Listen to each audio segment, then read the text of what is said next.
for it. But I think there are a couple of things which you should think about. Number one is what you should not do. I think that I'm very clear about. What you should do is a lot of series of experiments which different people, different leaders have to do it based on their context. What you should not do is tell employees what to do. What you should not do is manage. Manage is a French word, which is breaking the horse into submission. Ban that word from your dictionary. What you should not do is command and control. What you should not do is appraisal where God plays God.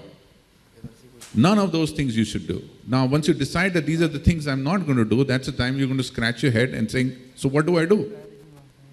You must understand that people go to a mosque, a mandir, a church on a Sunday, spend a lot of money doing that, and feel good about it.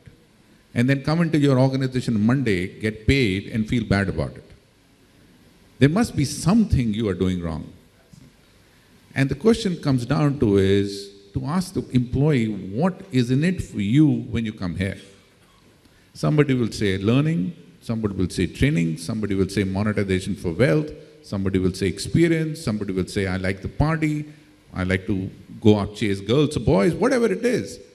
Your organization has to meet those aspirations of those people, number one. And number two, you have to change those aspirations to be something else. If a guy comes in and saying, I'm coming in for money, or if a guy comes in and saying, I'm coming for party, it is your job to say, hey, there can be a higher purpose. So at Sampark Foundation, for example, we have hundreds and hundreds of people who are applying. And I wonder in terms of why are they willing to work for free?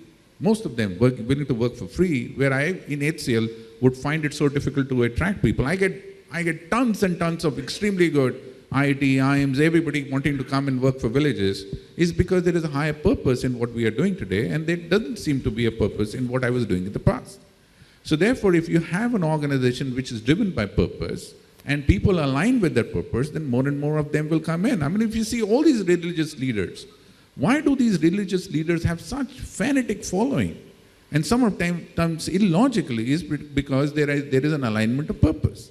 So I think you have to find a purpose, not we are doing good. That's not a purpose. In terms of, do I want to be associated with the purpose? So what do I want?